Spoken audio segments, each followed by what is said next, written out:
Salomo. Pembelajaran Agama Katolik kelas 5 semester 1 materi ke-6. Selamat bertemu kembali dalam pembelajaran Agama Katolik. Dalam video sebelumnya kita sudah berbicara tentang Daud. Apakah kalian masih ingat kisah tentang Daud?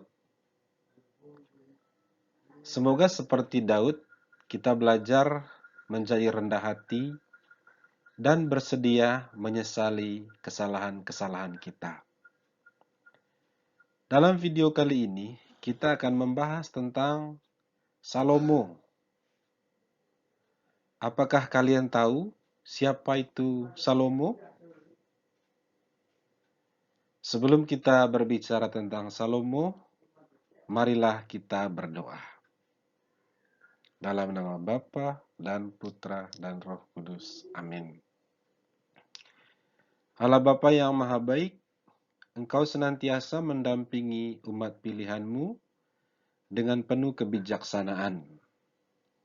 Pada kesempatan ini, kami akan belajar mengenal kebijaksanaan-Mu lewat tokoh Salomo.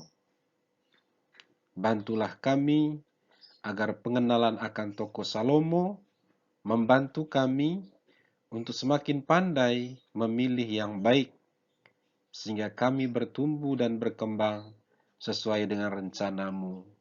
Amin. Dalam nama Bapa dan Putra dan Roh Kudus. Amin. Anak-anak yang terkasih, apakah kalian tahu apa itu kebijaksanaan? Sebelum kita belajar apa itu kebijaksanaan, marilah kita mendengar kisah tentang semut dan belalang berikut ini. Pada musim panas, sinar mentari sangat terik dan langit membiru sangat cerah.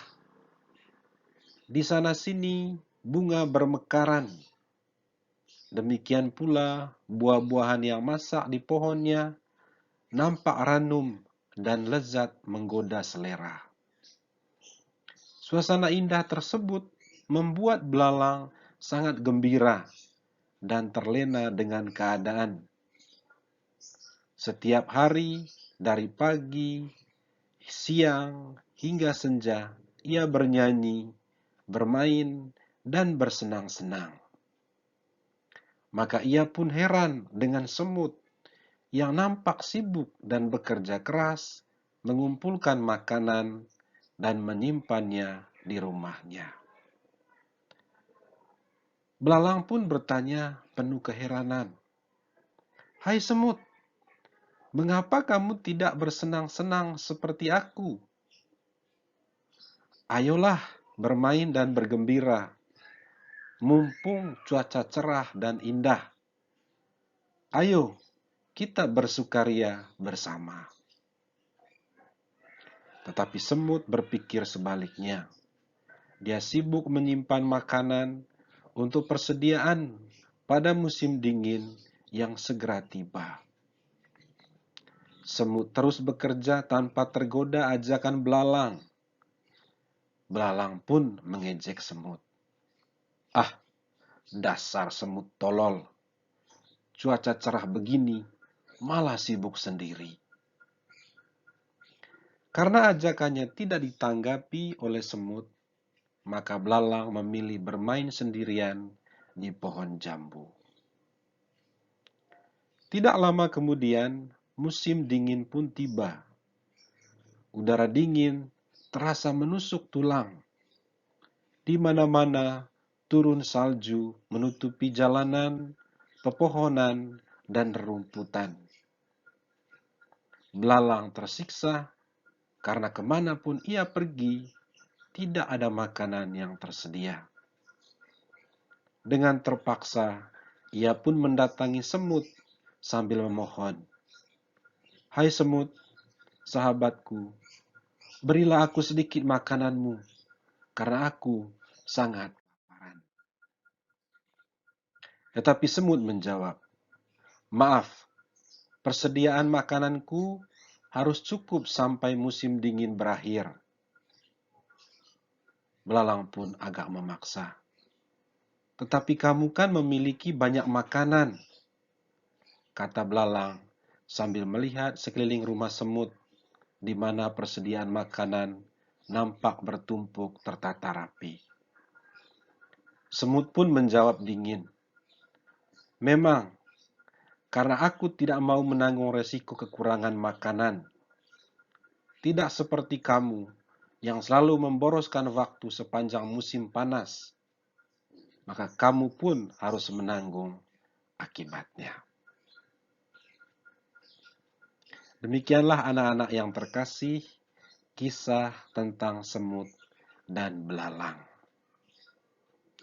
Dari kisah semut dan belalang tersebut, mengapa semut tidak ikut bermain dan bersenang-senang dengan belalang pada musim panas? Dari kedua tokoh cerita di atas, yaitu semut dan belalang, siapakah yang dapat disebut bijaksana? Apa yang mau diajarkan melalui cerita tentang semut dan belalang kepada kita?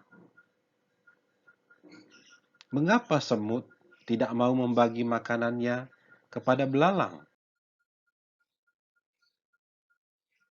Anak-anak yang terkasih, di dalam cerita semut dan belalang, semut bukan tidak menikmati musim panas. Sebaliknya, semut menggunakan musim panas sebagai masa untuk bekerja, mengumpulkan, dan menyimpan makanan. Hal itu ia lakukan karena ia belajar dari pengalaman, sehingga ia tidak mau mengulangi kesalahan yang sama. Dalam hal ini, tindakan semut disebut bijaksana, karena ia tidak memikirkan saat ini saja, tetapi memikirkan masa yang akan datang. Ia bijaksana karena mau belajar dari pengalaman. Sikap bijaksana adalah sikap dan keputusan yang didasarkan pada pengalaman untuk dapat melangkah ke masa yang akan datang. Semut tidak mau berbagi makanannya kepada belalang. Hal tersebut sekilas menunjukkan ketamakan atau ketidakpedulian semut kepada sesama. Tetapi nilai yang hendak disampaikan adalah bahwa sikap belalang yang menghabiskan waktu hanya untuk bermain dan bersenang-senang menimbulkan resiko bagi dirinya sendiri. Belalang adalah contoh orang yang tidak bijaksana. Sikap bijaksana diperlukan dalam kehidupan bersama. Para pemimpin hendaknya bijaksana dalam bertindak dan bersikap, sehingga rakyat bisa memperoleh kesejahteraan bersama.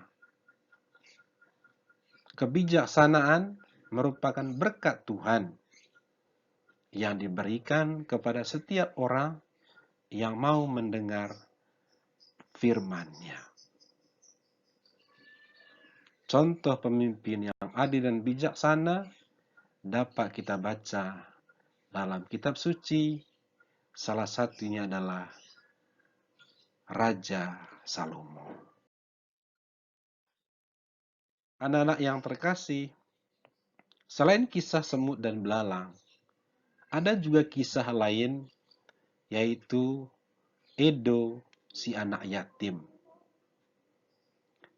Sejak ayahnya meninggal, Edo merasa banyak kesulitan. Ibunya hanya bisa memberi uang jajan Rp2.000 setiap hari. Maklum, ibunya hanya bekerja sebagai tukang cuci pakaian. Karena uang jajan hanya sebesar itu, maka Edo harus rela berjalan kaki ke sekolah. Karena jika ia naik angkutan umum, maka uang jajannya tidak cukup. Kesulitan lain yang Edo alami adalah Edo belum memiliki buku pegangan IPA. Buku tersebut harus dibeli dengan harga yang cukup mahal bagi Edo. Padahal buku IPA tersebut merupakan buku pegangan wajib bagi siswa kelas 5. Yang menjadi beban tambahan bahwa ulangan harian IPA akan dilaksanakan 7 hari lagi. Edo ingin berusaha supaya nilai ulangannya baik.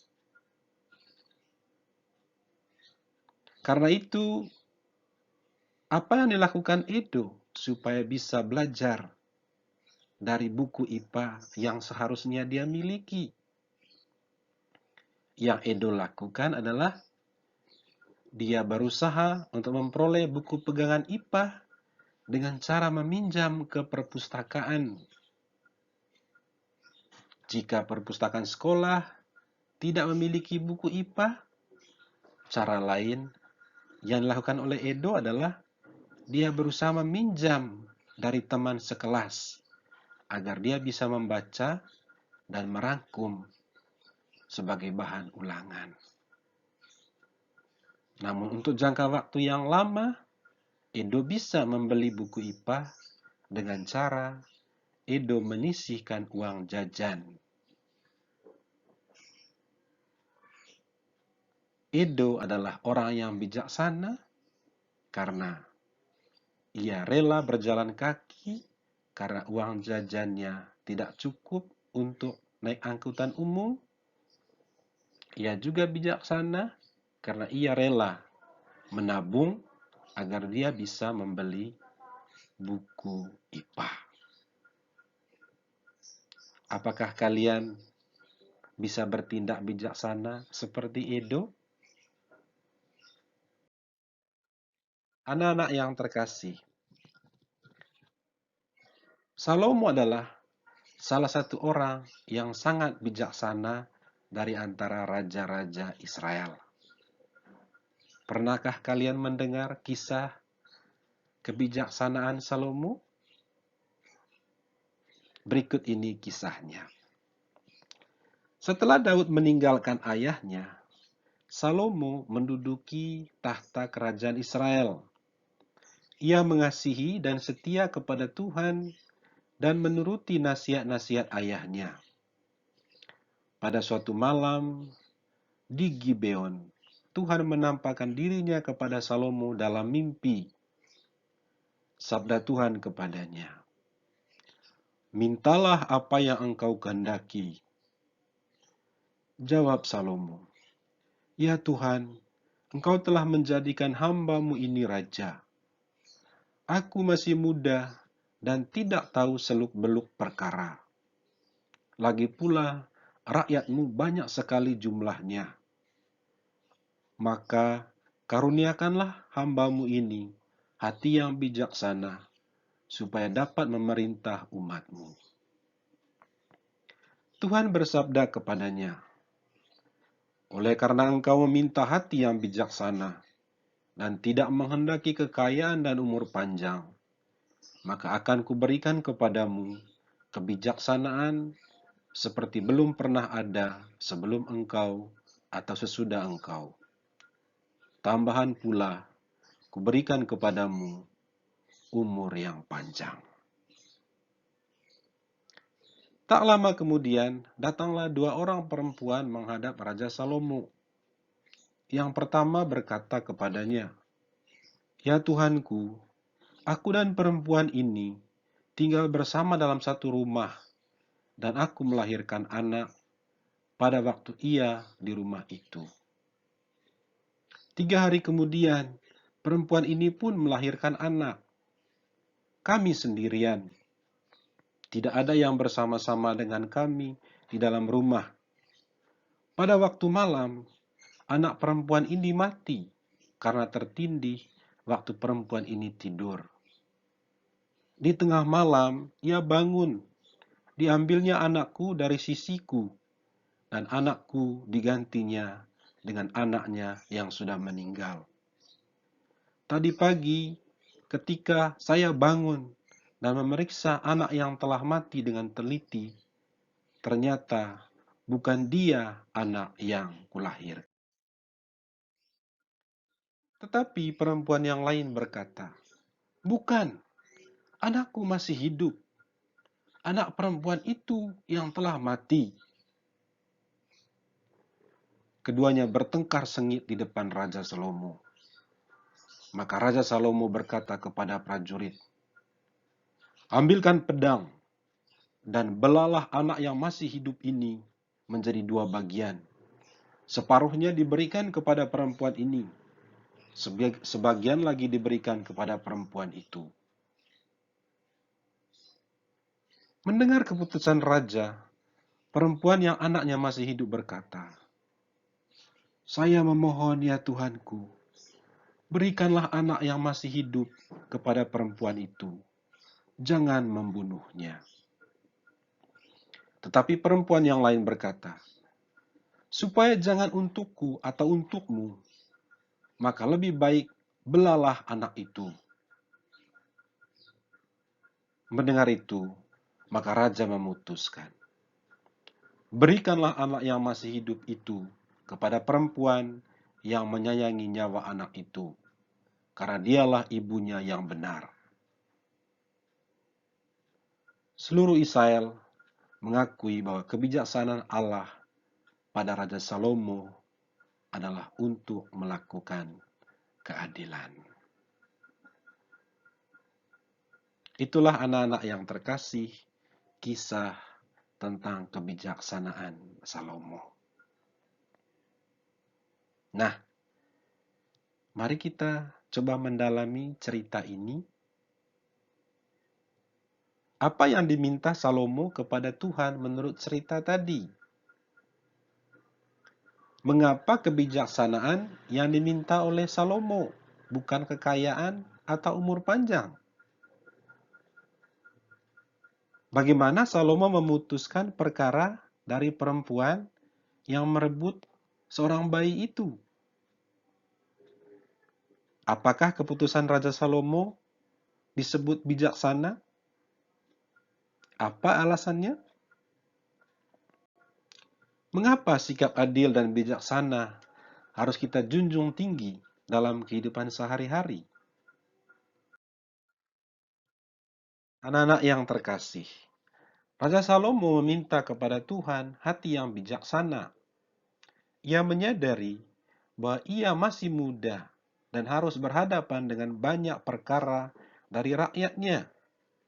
Maka ia tidak meminta kemuliaan dan kekayaan, sebab kemuliaan akan diperoleh dari kebijaksanaan hati.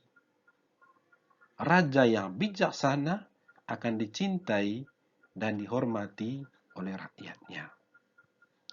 Keadilan pun akan diperoleh apabila keluhan orang didengar dengan hati.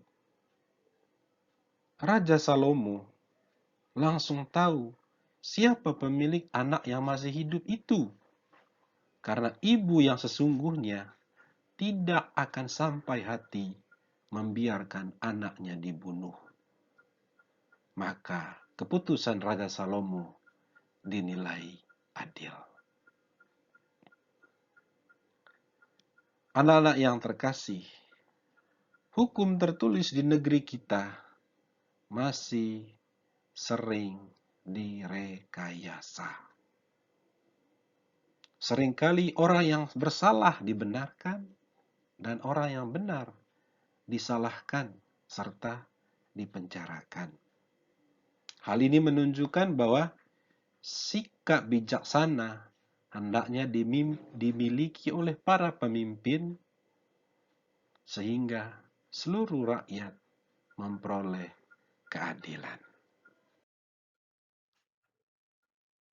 Anak-anak yang terkasih, Itulah kisah tentang Raja Salomo yang bijaksana. Dan di akhir pembelajaran ini, kita dapat menyimpulkan beberapa hal tentang Raja Salomo. Yang pertama, pada masa mudanya, Salomo hidup saleh seperti Daud, ayahnya. Hidupnya berkenan kepada Allah, sehingga ia dianugerahi kebijaksanaan. Kebijaksanaan Salomo teruji ketika ia memutuskan perkara satu bayi dengan 2 orang ibu. Kedua, pemimpin yang dicintai masyarakat adalah pemimpin yang bijaksana.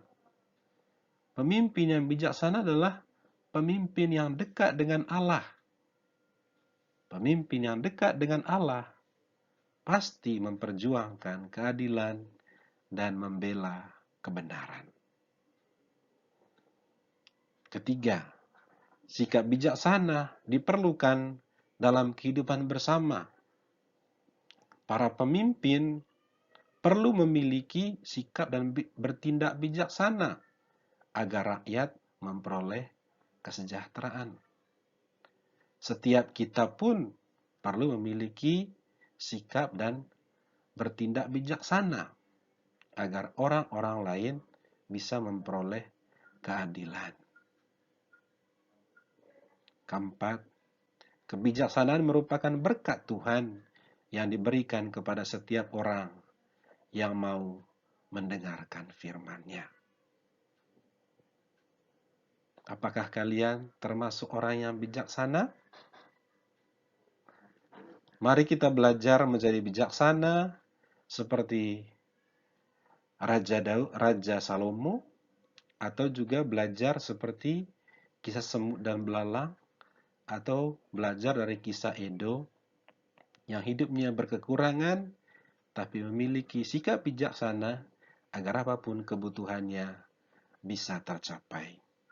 Semoga kalian terus memperjuangkan kebijaksanaan dalam kehidupan kalian sehari-hari. Mengakhiri pembelajaran kita hari ini, marilah kita memohon berkat Tuhan. Dalam nama Bapa dan Putra dan Roh Kudus. Amin. Allah Bapa yang Maha Rahim, Engkau telah memberi kebijaksanaan kepada Salomo, sehingga Salomo berlaku adil dan bijaksana kepada rakyatnya. Berilah juga kepada kami roh kebijaksanaan, supaya kami selalu bertindak adil terhadap sesama kami. Demi Kristus Tuhan dan pengantara kami. Amin. Dalam nama Bapa dan Putra dan Roh Kudus. Amin. Anak-anak yang terkasih, sekian pembelajaran kita hari ini tentang Raja Salomo yang bijaksana. Sampai berjumpa pada video pembelajaran berikutnya.